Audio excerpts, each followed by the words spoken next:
Good morning, everyone. Today is Monday, and that's the day that I say how deeply grateful I am to be able to do this work with all of your support. It makes it even more fun. So if you feel inspired by what we're doing, please feel free to donate as you feel inspired. You can go to my personal website, which is ashajoy.com. And you'll see a way to donate there. If you'd like to just be a regular subscribing supporter, you can go to the Patreon website.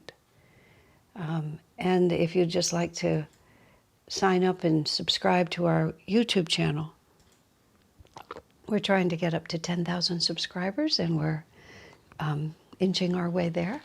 If you'd like to add your name to that, that would be wonderful.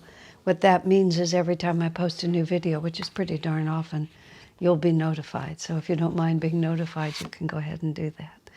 And in the meantime, I've just about finished recording the first audiobook. I've been doing of Swami Kriyananda's books, and I'll probably do a couple of more. And we're helping to support a few other people also in recording books of their special interests, and therefore their voices and their commitment to those subjects like education and astrology are going to help make a whole lot of new products. Swami Kriyananda, in his own voice, recorded many of his books, but not all of them. So the publishing company had the really, really good idea, since audiobooks are so much more accessible for people these days, to start going through others of his titles with others of us who are in tune enough with those subjects. So that's been a lot of fun. And the Italian translation of my book, Light Bearer, is going into production now. The translation is done, the production is happening, and you all are making that happen too. So with great gratitude, let's start our morning. Heavenly Father, Divine Mother, Friend, Beloved God, Jesus Christ, Babaji Krishna, Lahiri Mahashaya, Swami Sri Yukteswar, Beloved Master Paramahansa Yogananda, Saints of all religions, dearest friend Swami Kriyananda, humbly we bow to you all. Help us to awaken from the confusion of this delusion, that we may live joyously and courageously with great service to others, in the full knowledge that we are here by your grace, here to serve your consciousness. Make us one with thee. Om. Peace. Amen.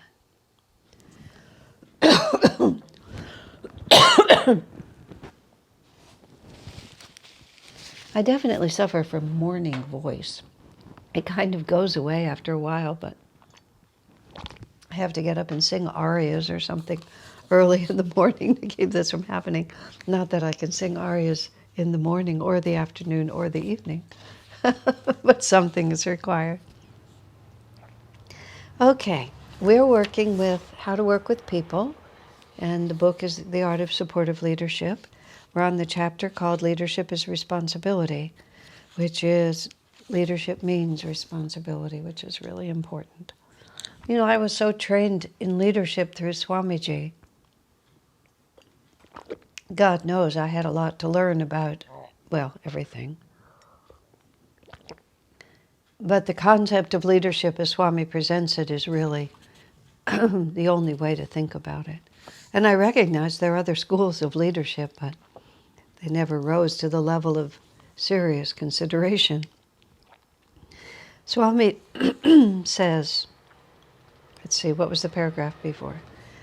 Genuine leadership demands a sense not of glamour, but of responsibility. The true leader is concerned not so much with the opinions of others as with the truth, with getting a job done, with inspiring others to join him in working toward a worthy common goal. Now the new part. This concern implies a willingness to assume the responsibility not merely for success, but also for failure. A willingness to take the risk himself instead of waiting for others to take it, absolving him thereby of any blame. Most people are happy enough to take the credit for having been right, but few are willing to take the blame for having been wrong. The genuine leader is indifferent equally to praise and to blame. There are times indeed when he knows that he must shoulder an undeserved blame, perhaps because others wouldn't be able to bear the weight of it, or perhaps simply to see an issue dropped as soon as possible so that everyone can get on with the job.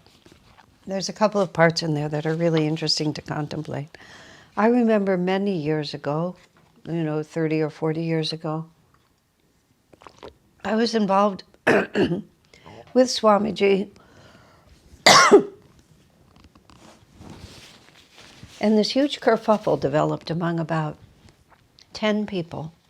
And I was not a direct participant in it, but I was a very close observer because everybody involved was someone that I knew well. And so I was conscious of the personalities and what was going on. And Swamiji called us all together and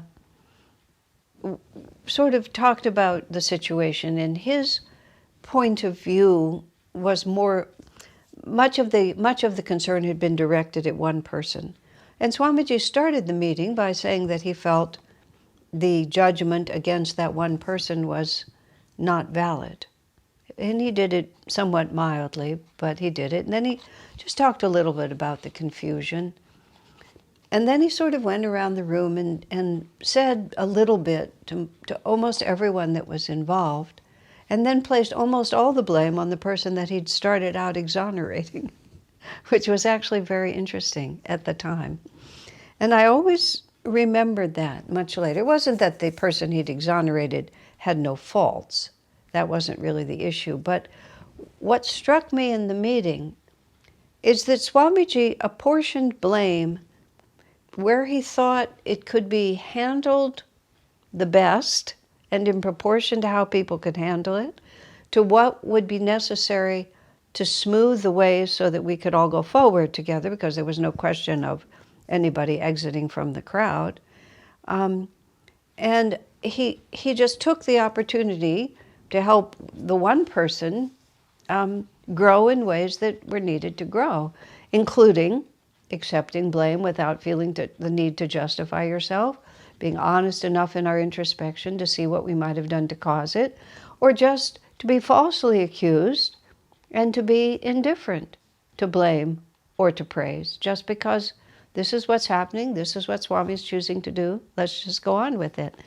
When Swamiji was a young monk with Master, some of the other young men had some sort of long-standing grievances about the way things were done, and they sort of started this committee, and this committee was supposed to make things right in the ashram there, and they told Swami Kriyananda that they were authorized by Yogananda to do this, and Swami kind of got all swept up into the energy, and at one point went to the office of one of the senior disciples and spoke passionately that she was obstructing what Master wanted to have happen, and like this. And in retrospect, Swamiji was mortified by his behavior, realizing that he'd just been swept up in other people's agendas and didn't really know what was happening at all. But he himself had been foolish, but not really the instigator. Master got all the monks together and started excoriating them for their irresponsible and arrogant behavior. And Swamiji said his role was very minor, but Master focused most of his scolding against Swamiji. And later, the natural response is to think, but wait a minute, I'm not to blame. But of course, when you're being excoriated by your own omniscient guru, the obvious and most appropriate thing to do is to surrender to whatever it is he's trying to do and not be too picky about the rational details. And Swamiji at first resisted and then surrendered to it, but then later realized that the mere fact that he resisted his guru's will in any matter told him that he had something to learn about surrender, about acceptance. And he wrote to Master afterwards, "Please scold me more often." He didn't write a long justifying letter about how he really didn't deserve the scolding, because he felt he deserved it because of the mere fact that he resisted it. Now that may sound strange if you're not trying to be a self-realizationist and if you're not a disciple. But just to see that it has to be fair, it has to be my way, I have to be recognized. These are all the qualities that, as we become more adept at leadership, such personal considerations really can't play very strongly into the formula, or else we get very confused. One of the things that I really, and when Swami did that same cycle with the people there, and I've watched him do it later, he'll assign blame, not necessarily in proportion to where it belongs, but in proportion to where it will do the most good for helping everyone to grow and come forward. And sometimes some of us just need to learn to be less concerned about what everybody thinks of us, and more just willing to do what's needful in order to move it forward. Swamiji says, many leaders even kind of try to position themselves so they can foist the blame off on others. This does not in the end create magnetism for the leader. What the people who work for you need to know is that they can absolutely count on you to stand firm, to protect them if they need protection, to support them when they should be supported, and to be interested in the overall flow of the project. And this is where he says sometimes the leader has to take the blame just so people will stop arguing. It's your fault. No, it's your fault. No, it's my fault. Let's go on. Swamiji talked about being in a musical quartet where the people were always, maybe it was an ensemble, maybe it was more than four, I'm not sure, but they were always pointing to one another. You were off key, you had that wrong, you had the rhythm wrong. And Swami said he would always just volunteer and say, no, I'm the one to blame. Because as soon as they could all blame someone, then they would just go on and keep rehearsing. But if they had to keep fighting with each other as to whose fault it was, they would never progress in what they were trying to accomplish. And that was a microcosm of what often happens in a macrocosm, where people want to assign blame and make sure they're not the one, he's the one. And the leader just has to step in. No, I was the one. I was the one who made the order. I was the one who forgot to make the call. Or however you can say it truthfully, but just to get people to stop. Because when you're a leader, what you're trying to do is you're trying to make the whole project work. You can't let it sink on these little petty arguments when you have the power to move it off of those and to move it into the right direction. But if you're concerned about yourself and looking good and always being right, a leader cannot afford, as Swami says, to have to be afraid to admit their own errors. Of course, again, the group reflects the spirit of the leader. So if the leader is always trying to look good and not be wrong, then you end up with a whole crew of people where the culture is, I'm never wrong. And as a result, well, you can imagine how it goes. But if the culture is just very simply, yeah, we made a mistake here. And imagine, and this is of course how a lot of companies run, nobody's ever allowed to make a mistake. And if you're never allowed to make a mistake, you never do anything even slightly original or daring. You just always pull back and want to be lost in the crowd. But if the boss himself or herself has created a culture in which we all do our best, but sometimes we just really mess up, don't we? Well, let's just make the best of it and go forward. Those are the kinds of groups that are really able, that really unleash creativity and really allow marvelous things to happen. And of course, if you read the biographies, the life stories, the history of highly successful people, their paths are always littered with times when they made the wrong judgment. It was just the wrong thing to have done. In Swami's life, he tried. Well, let's go back to Master's life. Master started a lot of things that never succeeded, including spiritual communities that were more than traditional monasteries. Yoga University, Papaya Grove, Flower Farm. He just tried lots of different things. He took every opportunity that looked like it might in some way contribute and would follow it to see if it was going to really plant its roots and flower. And many of the things that Swami Kriyananda tried or suggested or experimented with did not come to fruition. He made a tremendous effort to carry his oratorio into the Christian churches. He really wanted to start a movement of inner communion in the Christian world, in the church world. And he spent several years and a great deal of effort with, and a lot of people putting great energy into it. And in the end, he just had to say, it's not going to work. It's not time.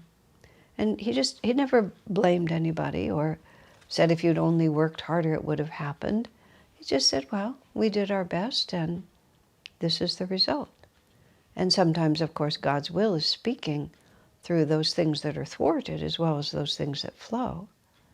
And his willingness just to say, well, I tried. And sometimes he didn't succeed because others didn't tune into his vision, but he took responsibility also for them not tuning into his vision, or for them not comprehending what it is that he was trying to make happen, because he was the leader. It was his job to communicate his vision. So the mere fact that they didn't understand his vision is still his responsibility. I remember once when I was giving some kind of programs, this was many years ago, we were still using cassette tapes to record. And there was just some very unthought out decisions made, and the whole end of, I think it was when I was telling either the Ramayana or the Mahabharata, these great epics, and I was doing them in 4 nights, 4 sessions a week apart. And for some reason, somebody had the policy that if my program went over the length of one cassette, which I think might have been 90 minutes, they just didn't bother to record the rest of it. So this is the 4th class, and this is the end of the epic, and it turns out that they didn't bother to record the last 20 minutes. I did not respond. I was not completely centered in my response. And so I'm talking to the person who's working with, who was in charge of the recording process. He himself hadn't been the one to do it that night. I mean, in the end, I just retold the last 20 minutes and we recorded it, but once the whole kerfuffle. But in the process, he says to me, and he's the leader of this group, he's not the leader of the whole community, but he was the leader of this group, and he starts telling me, well, it's very difficult, because I'm working with a lot of volunteers, and so they don't always know as much about this as I do. I just looked at him. I said, that is the job. The job is that you are there to train the volunteers and make sure they do it right. Don't define the excuse for your being unable to do it because you can't do the job. Why are you doing it?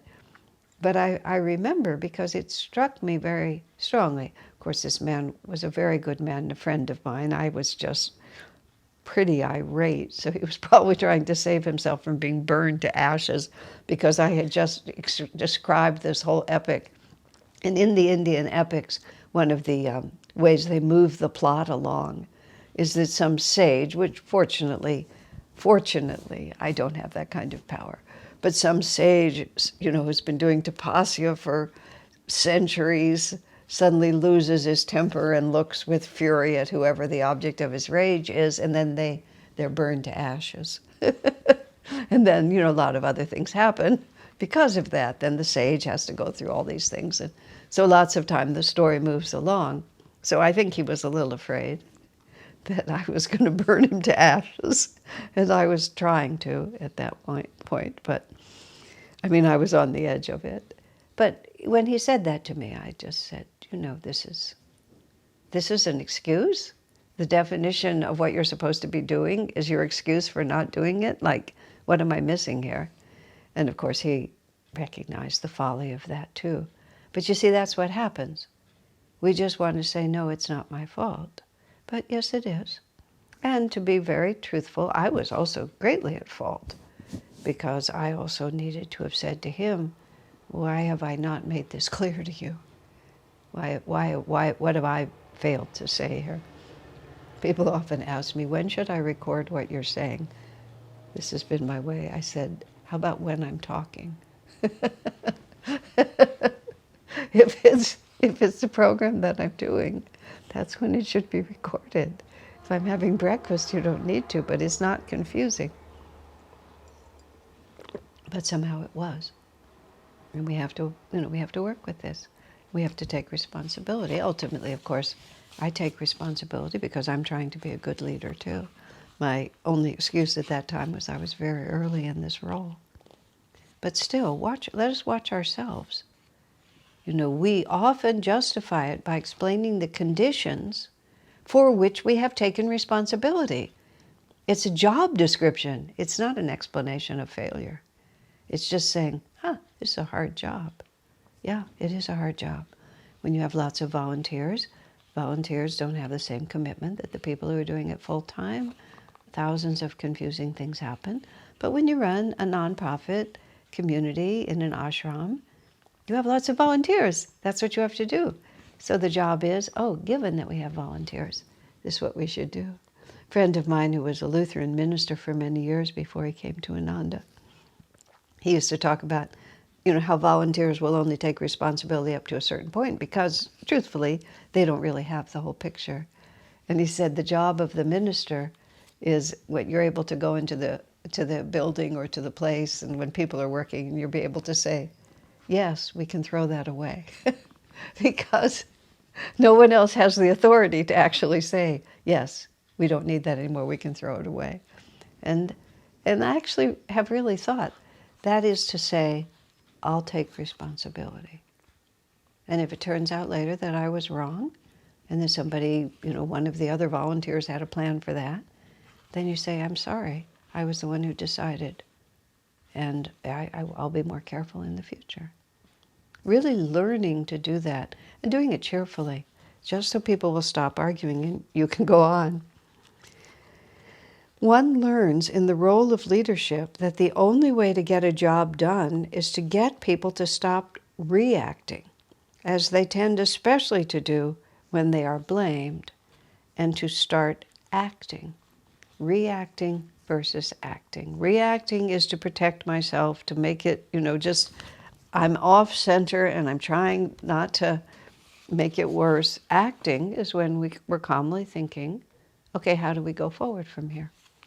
So we acknowledge that something really difficult has happened. We try to understand how and why it happened so we can fix it, but not with the idea so that we can blame, but merely that we can fix it. There's so many wonderful stories of small mistakes that are made. I'm going to tell one that's so much fun. When we were in Bangkok, the first time we went to India in 1986, we flew Thai Airways, and they stopped in Bangkok, and I think we actually spent 3 nights in Bangkok. We extended it a little because all of us were going to Asia for the first time, and everything was so exciting. So we stopped in Thailand for 3 days, and one of the things we did looking in Bangkok was there's a golden Buddha there, and it's bigger than life size. Not huge, but bigger than life size. And it's gold. It's completely made out of, or covered at least with gold. Very, very beautiful and just in every way delightful. And so when we were visiting that Buddha, we were told this story. And the story is that some many, many centuries ago, the Buddhist kingdom there the Buddhist king had this golden Buddha made. And then, in the way of things, at that time, there were invading forces back and forth. And he was in a weak position and thought the invaders were going to be able to take over his kingdom. But he wanted to protect this golden Buddha from being taken over by whoever the barbarians were. Conceivably, they weren't Buddhists, and they would have melted it down for the gold or whatever it was. So he wanted to protect it. So he had it moved by the river bank and covered with ceramic. So it became then just a ceramic statue outdoors sitting by the river. It didn't appear like it had much value. If it was valuable, why would it be just out in the wilderness like that?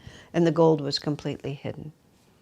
And so centuries passed, and this is a true story, at least they tell it as a true story. Centuries passed.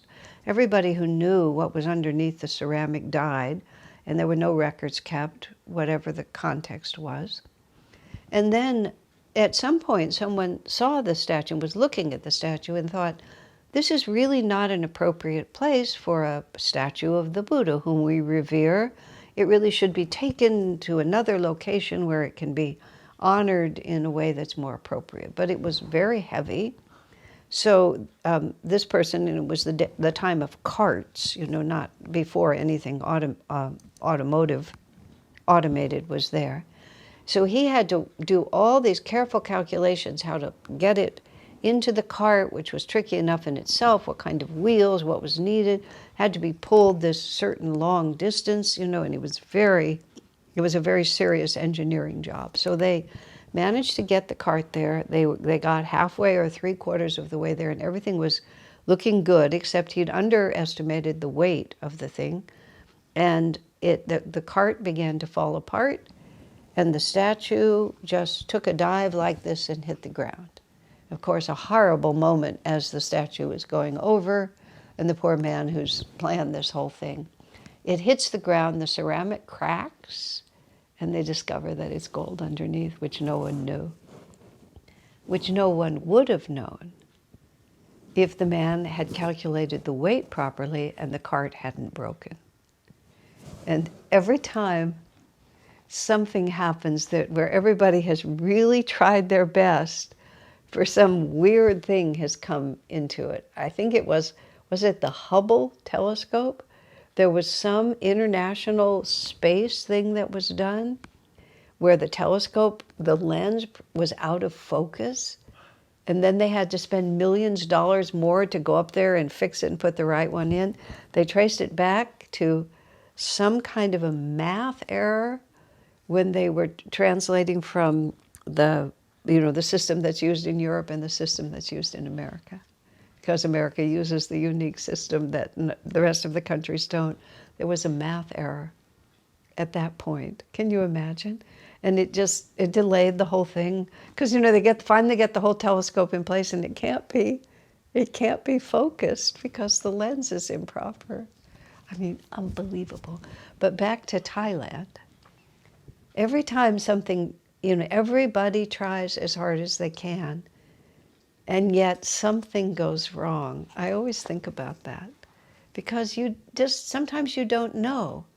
Sometimes you don't know what is really trying to happen here. And one of the ways that we accept blame is that we just have a bigger picture about what's going on. We're not judging ourselves as a success or failure at all times. When I gradually learned to be more successful at what I was doing, it was when I finally began to observe that successful people considered success a flow of energy. And I considered success perfection in this little step. And then this little step had to be perfect. And then this little step had to be perfect. And I began to notice that successful people just thought, this will do, this is good enough, this is all right, let's just keep going. Let's just keep acting, keep putting one foot in front of the other, and if this serves the purpose, that's as good as it has to be. I mean, I'm not recommending we do bad work, but when we become obsessive about each step, then we lose the flow of energy. And then sometimes the mistakes that we make are just a necessary experience for the whole team to have, and sometimes it reveals something that was essential to know, like inside the ceramic is a gold Buddha. I love to think about the man who made that mistake, and about, the night before he's moving, he's going over all his calculations, he's wondering if this is going to work, and then if he's there and he's watching the statue go over all the time while the statue goes down, until he realizes what a great service he's done to the whole kingdom, of course, because another reality that wasn't even suspected is revealed. So it's the long rhythm of things, the bigger overview. This is what the leader specializes in, and this is what he must exemplify. God bless you.